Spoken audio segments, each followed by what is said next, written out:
వినాయక చవితికి ఖచ్చితంగా వినాయకుడికి పెట్టుకునే 21 నైవేద్యాలు. ఈ 21 నైవేద్యాలు కూడా వినాయకుడు అనేది చాలా ఇష్టం అండి. కాబట్టి 21 నైవేద్యాలు ఒకవేళ మీకు కుదరకపోతే ఈ 21లో ఖచ్చితంగా కనీసం 5 లేదా 7, 9, 12 ఇలా కూడా పెట్టుకోవచ్చు. ఓకే, ఇంకా వినాయకుడికి ఎంతో ఇష్టమైన నైవేద్యాలు ఏంటేంటో చూసేద్దాం. ఫస్ట్ది ఉండ్రాలు, రెండవది పులిహోర, మూడవది పెరుగన్నం, అలాగే నాలుగవది మనందరికీ తెలిసిందేనండి చలిమిడి, అలాగే ఐదవది చక్కెర పొంగలి. చక్కెర పొంగలి కూడా వినాయకుడికి ఎంతో ఇష్టం అండి.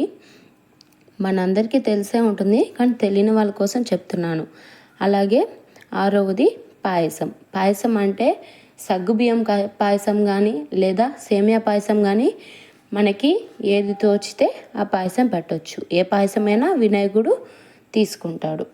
అలాగే ఏడవది పులుసు గారెలు. ఈ గారెలు ఖచ్చితంగా పెట్టాలండి వినాయకుడికి. అలాగే మినపవడలు. మినపవడలు అనేది మనకి ఏ ఫెస్టివల్కైనా కానీ కామన్గా పెట్టేస్తాం కదండి.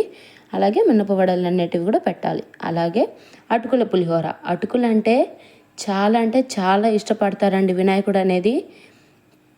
అండ్ అలాగే చిక్కుడుకాయ వేపుడు. ఈ చిక్కుడుకాయ వేపుడు కూడా వినాయకుడికి ఎంతో ఇష్టం అండి. అప్పట్లో మా అమ్మమ్మ వాళ్ళు చెప్పేవాళ్ళు. అలాగే ఇంకోటి చింతపండు పచ్చడి, అది చింతపండు చట్నీ అని కూడా అంటారు. ఈ చింతపండు చట్నీ కూడా ఎంతో ఇష్టం అంట. అండ్ అలాగే పాలకూర దంపుడు, అంటే పాలకూర పప్పు, అంటే దంపుడు అని అంటారు, పాలకూర దంపుడు అని అంటారు.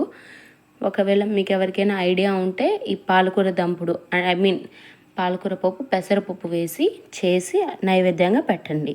అలాగే బంగాళదుంప కూర కూడా చాలా ఇష్టమంట వినాయకుడికి, మాకు మా పెద్దవాళ్ళు చెప్పేవాళ్ళు. అలాగే కొబ్బరి బెల్లం బర్ఫీ, ఇది మనందరికీ తెలిసే ఉంటుంది, ఖచ్చితంగా పెట్టాలి, ఇది కంపల్సరీగా పెట్టాల్సిందండి. అండ్ అలాగే ఇంకా ఫ్రూట్స్లోకి వెళ్ళిపోతే అరటిపళ్ళు పెట్టాలి.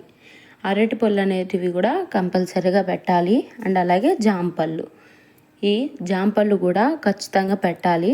అండ్ అలాగే మామిడి పళ్ళు కూడా, అంటే పండు మామిడి పళ్ళు మీకు కానీ అవైలబుల్గా లేకుంటే ఒకవేళ ఇవి పచ్చి మామిడి పళ్ళు ఉంటాయి కదండి, పచ్చివి మామిడికాయలు ఉంటాయి కదా, అవైనా పెట్టుకోవచ్చు. ఒకవేళ వీలైనంత వరకు పండు మామిడికాయలు పెట్టేదానికి ట్రై చేయండి. ఇంకోటి కొబ్బరి నీళ్ళు, టెంకాయ నుంచి కొట్టిన కొబ్బరి నీళ్ళు కావచ్చు, లేదా బయట దొరికే ఈ కొబ్బరి నీళ్ళు కావచ్చు పెట్టవచ్చు. తర్వాత అందరికీ తెలిసిందే కామన్ లడ్డు. ఇంకోటి నువ్వుల లడ్డు చాలామందికి తెలియదు కాబట్టి చెప్తున్నా. ఇంకోటి పానకం అనేది ఖచ్చితంగా పెట్టండి. మీకు మీ కుటుంబ సభ్యులందరికీ వినాయక చవితి శుభాకాంక్షలు. మీరు మీ కుటుంబాలతో సుఖ సంతోషాలతో అలాగే నిండు ఆరోగ్యాలతో ఉండాలని కోరుకుంటూ థ్యాంక్స్ ఫర్ వాచింగ్. సబ్స్క్రైబ్.